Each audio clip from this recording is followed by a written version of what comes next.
Today, the 8 Mile Drifter finds himself in 8 Mile, Alabama, fishing a small creek for channel catfish. We're going to get dropped off at this little launching spot here so nobody fools with my truck while I'm fishing, and I get picked up later in the day when I'm finished. I'm going to paddle up this creek a little ways and see if I can get on some catfish. Hopefully you stick with me. Hint, hint, we do end up catching some. Hopefully you enjoy this.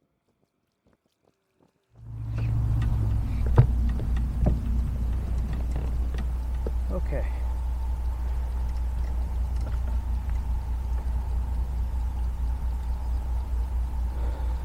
Alright, camera. So this current coming here, it's going to hit that bank and it's going to swirl right in there before it eventually goes that way. So I'm assuming these fish are going to be over there where that swirling, that eddying action is going. And they're going to be ambushing stuff, so I'm going to put this chicken liver right over there. And we're going to see what happens.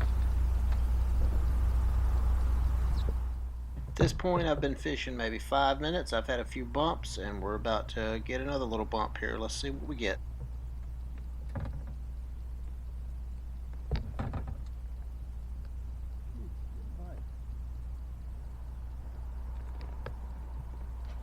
Oh, that feels like a solid fish. That's got to be a catfish. Giving this old Zebco all it can handle.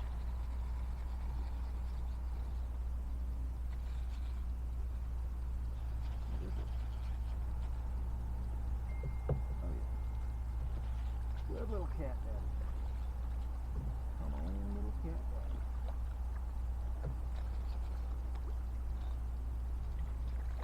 It's a little bit risky, getting this guy in that grass there. I'm glad he didn't break me off.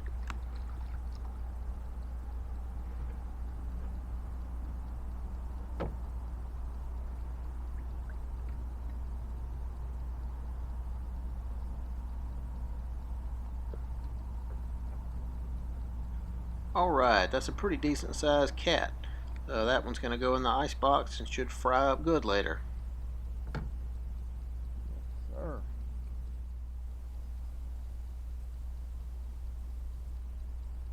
Alright, it's been another minute or two. I'm starting to get another nibble. My line's starting to twitch a bit. Alright, that one feels pretty solid too. That one feels about as big as the last one.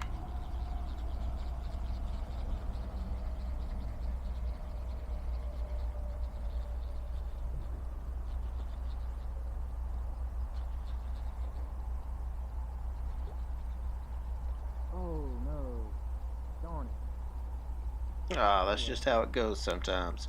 I guess I was horsing that fish in too much.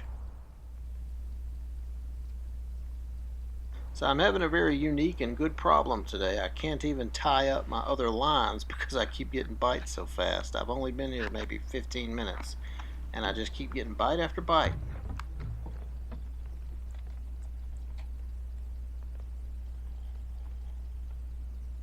Alright, this is another decent little catfish. It'll probably be an eater, but it doesn't feel as big as the first one or the one that I lost.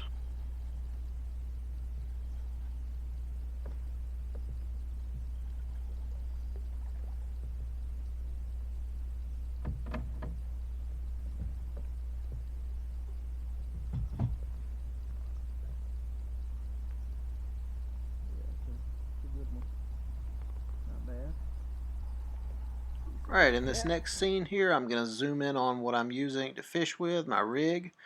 I've got a treble hook, usually a number 4, number 6. I just used the treble hooks off of my old bass lures when I upgrade hooks.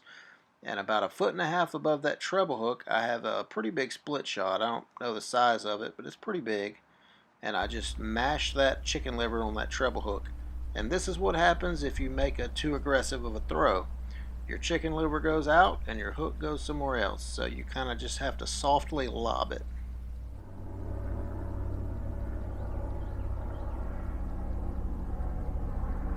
Alright, more bumps. I'm just watching that slack in that line. As it starts to charge off, I set the hook. This should be another catfish.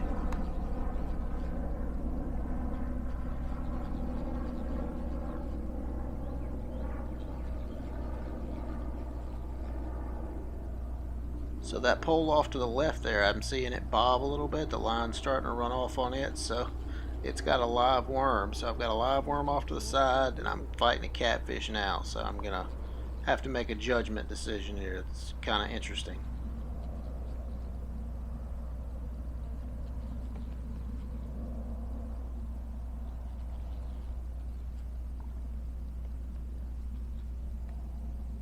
So I want to hurry up and get this catfish in. That way I can address this fish to the left.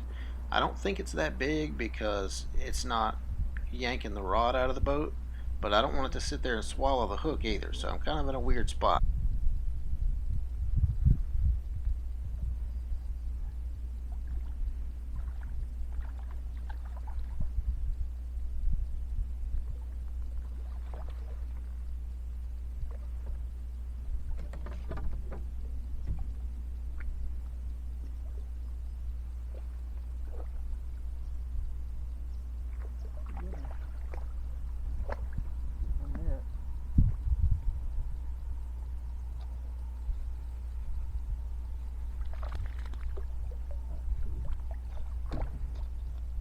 Alright, got a little bass there. Now I'm going to get this catfish in and get him in the cooler. He's pretty decent size, and then I'm going to let that little bass off. I don't want to keep him on the line any longer than I have to. But fortunately that worked out. I have had situations where a rod gets pulled out when you get two catfish on at one time.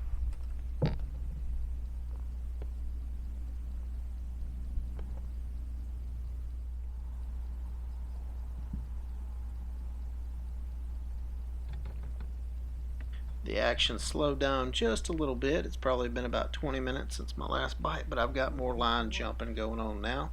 So I'm going to rear back and see what it is.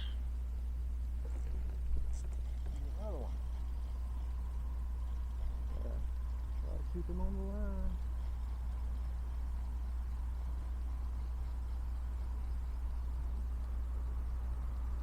Doesn't feel very big. It's just a small little catfish. He's doing some spinning, but we're going to go ahead and get him in. We're pretty hungry today, so we're going to throw him in that ice box.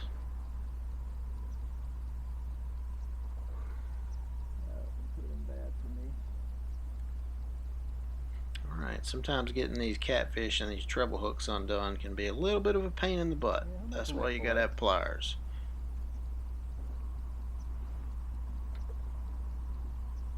Alright, made a mini little spot change here.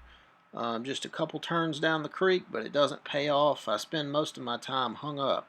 So I end up going back to where I was at first at, but I'm attacking it from the other side of the bank over there. So in the first scene, you could see where I'm sitting at now. I'm just across the creek from where I was.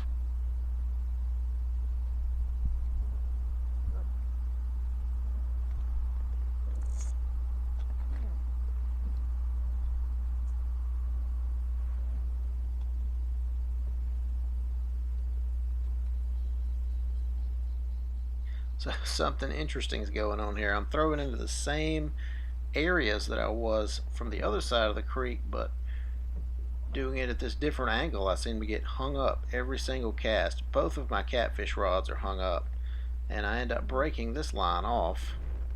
And this other one here, my other 33, it's going to get stuck on a stump, and I'm not going to be able to break it off. So I end up just leaving it there, and my plan is to go out later and see if I can retrieve it without breaking that line, but I'm just kind of going to leave it stuck for now. It's kind of annoying, but it is what it is.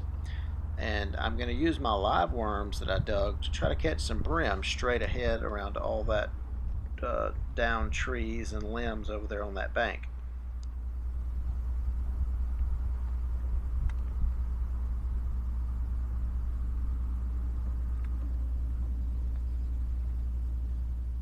Keep an eye on that rod that it's hung up that I'm sitting down. It's going to come into play later. Just it is hung up, and it's tight lined, and it's just sitting there. So as the current moves, the line gets tight, and as the boat moves, the line gets tight and loosens up. But it is definitely hung up. You can see there that it is bent, and I'm going to take my other Zebco 44 and try to catch some brim.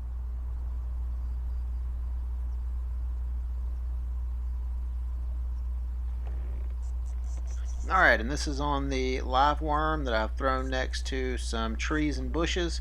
By the way this thing is fighting, I'm pretty sure it's a brim, and it doesn't feel like a small one either, so we might be able to keep this guy as well to go with our catfish. Oh yeah, not a bad one. Not a bad one at all.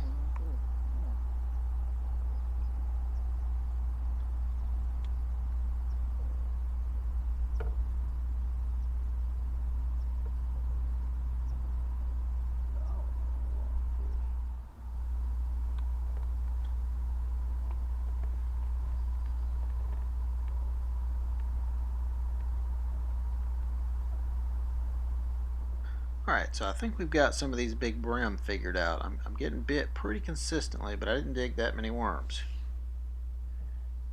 And I'm getting a bump. I'm getting a bump. That line's moving. Line's moving. He's about to take it and set that hook.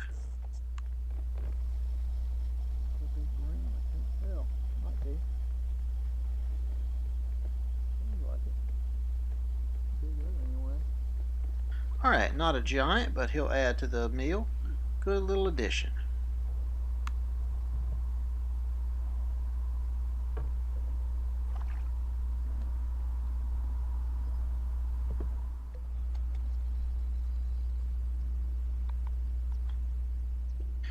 Alright, I'm pretty confident that I can keep catching these brim as long as I can keep my live bait.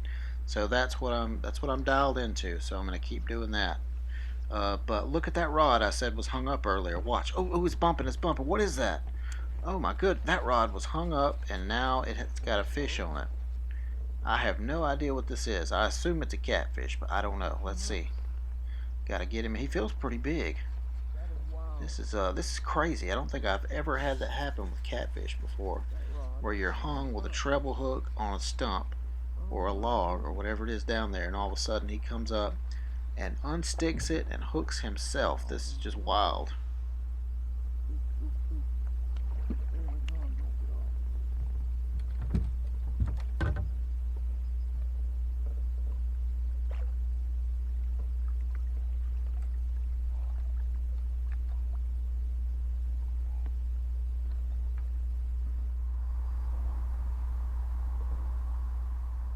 Oh, that's not a bad catfish. That's a meaty boy right there. He'll eat it. He'll fry up real nice.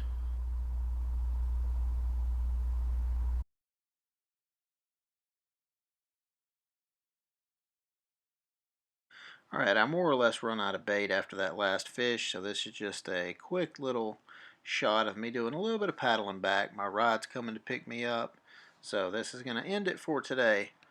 Before I get off of here, quick shout out for Leon. Leon, thank you for watching. Hopefully you enjoy and see your shout out.